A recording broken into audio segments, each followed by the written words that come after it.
Le motard, le sportif et l'artiste fauché. Alors en fait aujourd'hui je vais te partager un des meilleurs mails que j'ai écrit donc sur la liste email que j'envoie tous les dimanches matins aux personnes qui sont abonnées sur la liste. D'ailleurs il me semble qu'on est bientôt 500. 500 personnes ont bientôt rejoint la liste, donc ça fait plaisir. Mais bref, du coup, voilà, dans cette vidéo, je vais te partager un des meilleurs mails. Donc si tu l'as déjà lu, que tu es déjà abonné depuis quelques mois parce que je l'avais sorti en novembre, eh bien tu vas pouvoir le redécouvrir. Si jamais t'es pas abonné à la liste, eh bien ça pourra te donner un petit aperçu, te le faire découvrir alors que sinon tu l'aurais raté. Et voilà, du coup ça parle évidemment du sujet de la semaine, donc le fait d'avoir un style. Ça va permettre de mettre en forme cette idée de style que je sais pas si tout le monde a bien compris vraiment là où je voulais en venir, de manière assez claire. Donc je vais te lire tout ça, je vais en reparler un petit peu à la fin, faire une sorte de petit bilan de cet email, de cette idée. Je trouve vraiment ça intéressant franchement de mon point de vue et voilà, donc on part sur l'email directement, je vais te le lire, donc forcément je vais plus regarder la caméra, donc voilà, fais autre chose en même temps si tu veux, enfin je veux dire pas besoin que tu regardes attentivement la vidéo, mais en tout cas écoute avec toute ton attention. Donc le motard, le sportif et l'artiste fauché. On dirait que je vais lire une fable des frères Grimm. Bref, allez, c'est parti, plus d'interruption. Aujourd'hui, on va parler d'un truc dont je n'ai encore jamais parlé. Pourtant, ça va pouvoir augmenter considérablement ton attirance auprès de certaines personnes. On va parler de trouver son style. Attention, je ne parle pas que du style vestimentaire, je parle du style général. Je vais m'expliquer et tu vas tout comprendre. Pour que tu comprennes ce que je veux dire, on va prendre quelques exemples de style.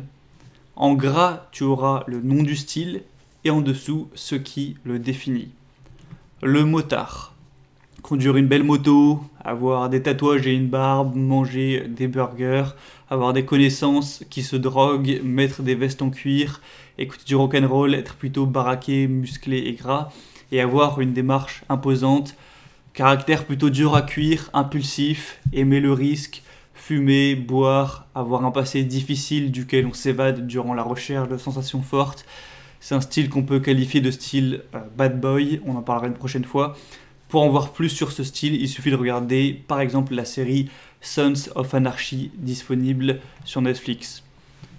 L'artiste fauché. Dévoué la plupart de son temps à la pratique d'un art, souvent le dessin ou la musique. Comme ce n'est pas une activité qui paye facilement, la plupart des artistes sont fauchés. Un petit calepin en main, des vêtements de seconde main, souvent des chemises blanches et des vestes marron de longues mèches mal coiffées. Ils sont minces car ils mangent peu, ce qui leur donne un certain style. Leur charisme vient surtout de leurs compétences. Ils font des dessins époustouflants ou jouent de la musique à la perfection. Ils ont souvent une vision poétique de la vie, sont assez intelligents, souriants mais légèrement mystérieux et ont une philosophie de vie plutôt minimaliste. Ils vivent pour la beauté et se transcendent pour leur art. Pour en voir un bel exemple, il suffit de regarder le personnage de Jack Dawson dans Titanic. Le sportif. Facile à reconnaître, le sportif a souvent les cheveux courts et habillé en survêtement, et évidemment il a un physique très musclé. Pectoraux massifs, bonnes épaules, six-pack tracé, gros bras. Il est souvent un peu bourrin et ne brille pas par ses goûts musicaux, sa culture ou son raffinement, mais il est simple, plutôt jovial, extraverti, en bonne santé, courageux et sûr de lui. Le businessman. Il s'habille en costard 3 pièces, porte une grosse montre et parfois des lunettes de soleil, conduit une voiture de sport, marche vite et se tient bien droit. Il se croit souvent plus intelligent que ce qu'il n'est et peut être très arrogant. Il écrase les autres dans le monde des affaires et c'est par là qu'il s'affirme. Il possède beaucoup, super appart ou maison, voiture, costard, montre. Il voyage, mais sa carrière prenante fait qu'il est souvent limité sur les autres niveaux. Il a souvent un petit peu de gras au ventre, parle fort, sait se montrer convaincant. Il paraît être entouré, mais au fond est assez souvent isolé, à force de trop voir les gens comme des objets à utiliser pour arriver à ses fins. Bon, je vais m'arrêter là, je crois que tu as compris. Je tiens à le préciser, évidemment, ces descriptions sont des caricatures, mais les caricatures sont toujours basées sur la réalité. J'aurais pu décrire à plein d'autres styles, le geek, le surfeur, la poufiasse, le gourmand, l'amoureux des animaux, la dame à chat, le gothique, la suicide girl, l'intello, la femme traditionnelle, la bimbo, le globe-trotteur, le skater, le babacool, etc. Donc maintenant, pourquoi je te parle de ça? Car adopter un style augmente ton attirance. Ah oui, avoir un style me donne un point sur 10 en plus, cool, c'est pas aussi simple. Avoir un style va polariser l'attirance du sexe opposé pour toi. Par exemple, si tu es un artiste fauché, tu vas attirer davantage les femmes qui aiment ce style, mais tu risques peut-être de repousser légèrement les femmes qui n'aiment pas ce style. Donc en gros, si tu es 6 sur 10, eh bien pour certaines femmes, tu vas monter à 7 avec ce style, alors que pour d'autres, tu descendras peut-être à 5. Donc est-ce que c'est intéressant? J'ai une bonne nouvelle, oui. Car ton but n'est pas d'attirer toutes les femmes, de 1 parce que toutes les femmes ne t'attirent pas, et de 2 parce que tu ne peux pas fréquenter toutes les femmes, il y en a trop, surtout si tu cherches à être en couple. Donc rendre le truc plus facile avec seulement 20% des femmes, quitte à repousser un peu les autres, c'est intéressant. C'est comme en marketing, il ne faut pas chercher à plaire à tout le monde, seulement à sa cible. Car 1% du marché en clients et 99% en non-clients, c'est mieux que 100% en prospects. Il vaut mieux que ce soit facile avec certaines femmes et dur avec d'autres, que bof avec toutes. Et en bonus, bien sûr, tu ne vas pas choisir un style sur catalogue de manière froide, tu vas devenir quelqu'un qui te ressemble, qui t'envie, vers lequel tu aspires naturellement. Donc le bonus, c'est que le style de femme que tu vas naturellement attirer te correspondra. Si tu es un sportif, tu vas attirer des sportives. Et si tu es sportif, je pense que tu aimes les sportives. Si tu es un motard tatoué style bad boy, tu vas attirer surtout des femmes tatouées dans le même délire. Si tu es un intello, tu plairas aux femmes intello. Et en général, on apprécie ce vers quoi on tend, et donc on apprécie le style qu'on attire. Après, c'est pas une règle 100% fiable. Plein de femmes qui n'ont pas du tout de style particulier vont aimer le businessman, l'artiste, le bad boy ou le sportif. Il faut aussi savoir que certains styles sont globalement plus attirants que d'autres. Par exemple, peu de femmes fantasment sur les geeks. Enfin bref, c'est un sujet large. Si tu veux que j'en reparle, réponds à cet email. Pour conclure, 1. Ne sois pas Monsieur Tout-le-Monde, car ça ne repousse et n'attire personne. 2. Tu n'es pas obligé de choisir un seul style et de l'être à 100%. Par exemple, dans mon cas, je suis très sportif, mais un peu intello. Je fais beaucoup de business, mais je joue aussi de la guitare et je m'habille de manière plutôt sobre, passe-partout. J'ai une personnalité nuancée, assez bourrin, mais concentré, froid, mais bienveillant à l'intérieur, passionné, mais un poil méprisant. Je suis donc un mélange entre le sportif, l'intello, le businessman, le musicien, mais mon apparence ne reflète aucun style en particulier. Nous ne sommes pas des caricatures en tant que telles, souvent un mélange de plusieurs couleurs. Pour créer ton propre style, mélange plusieurs aspects de plusieurs styles.